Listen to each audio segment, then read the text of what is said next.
William Kabogo made some remarks today that have been trending on almost all social media handles. I'm one of those who pray that Raila Odinga does not get the AU job. Kabogo went further to say that he does not trust the Kenya Kwanza government, so he wants Raila Odinga to still be active in Kenyan politics. I want us to put all this into perspective for Kenyans to understand what this means. If you are watching us but you have not yet subscribed, subscribe in order not to miss our next analysis. Let's continue. In the past few days upon Raila Odinga attacking William Ruto, I've observed some very interesting trends. Most Kenyans were telling Raila Odinga, achani na hiyo mambo ya AU, that he should now just concentrate in Kenyan politics. That's what I've been getting online, many Kenyans saying. So if Raila Odinga was to announce today that he's withdrawing, or rather is not interested in that seat, a majority of Kenyans will support him.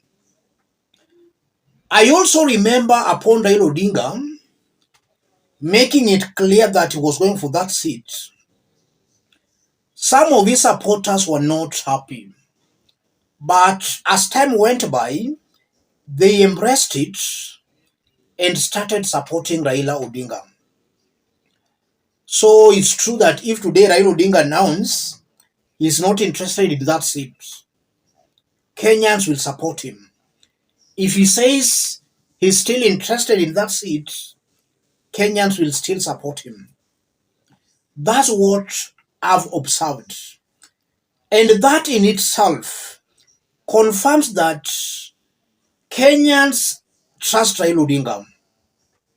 If he says north, Kenyans trust that north. If he says the south, Kenyans trust that south. That's what at least I've observed. And now back to these sentiments by William Kabogo. Kabogo is saying is among those people praying that Raila Odinga should not get this seat. In the past few days, this is what a majority of Kenyans have been saying. And Paul Mwangi, one of Raila's closest allies, also just echoed the same sentiments. Let me see if I can get that post. Paul Mwangi, firstly, I can tell you that the AU job is not a life and death deal for Baba. He would not sell his soul for it. Secondly, I wish you knew how many Kenyans out there are so unhappy about the AU job that they would believe God answered their prayers if Baba didn't get it.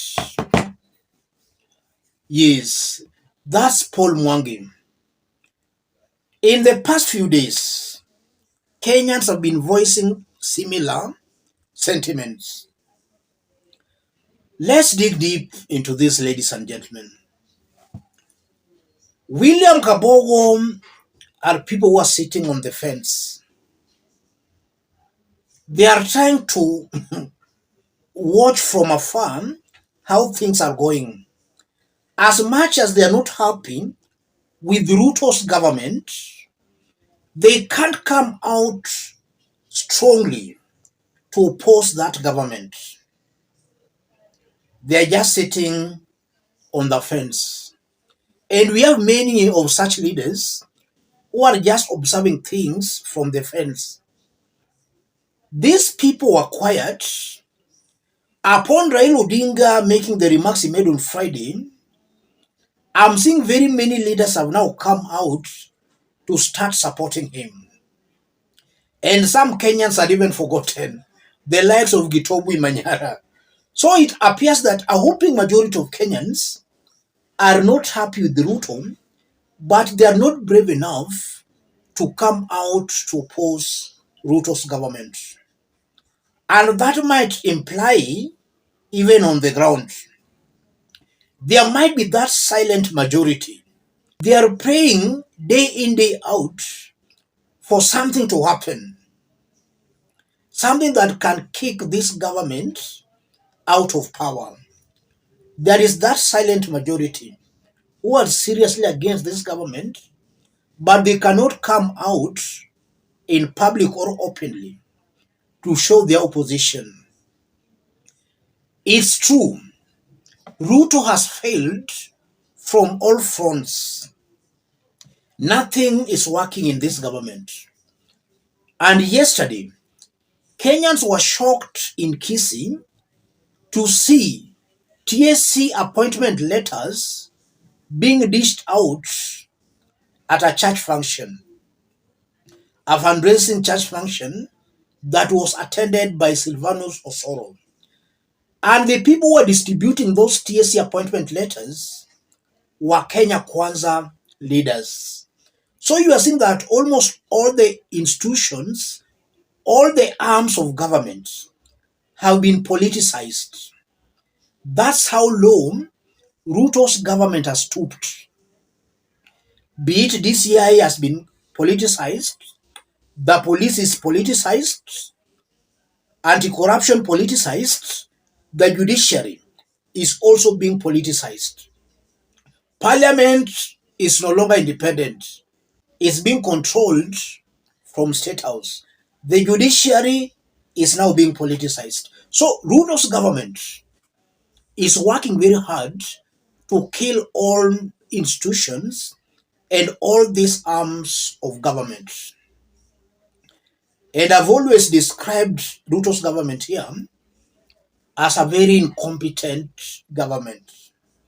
The more they continue staying in power, the more they are proving to Kenyans that they are seriously incompetent. Even the meteorological department itself cannot give accurate updates. Weather updates are also now being hijacked. So, so I consider this as a government that will not deliver, a government that has failed. And also from those remarks by Kabogo, Kenyans are still yearning for Raila Odinga. They still see Raila Odinga as somebody who should stay for a little bit longer. They are not yet tired with Raila Odinga. And no any other leaders also come up to exhibit the kind of courage and bravery Raila has been exhibiting. That's why before Raila Odinga spoke, nobody was even talking about these things. But upon Raila Odinga speaking, the whole country is now just concentrating on what Raila Odinga said. That again confirms that Kenyans still respect and look up to Raila Odinga for direction. And if that's the case, then it should not be a life and death kind of a thing. Raila Odinga should weigh his options. As he goes for that AU seat, he should know that Kenyans still love him back in the country. Let me stop it there.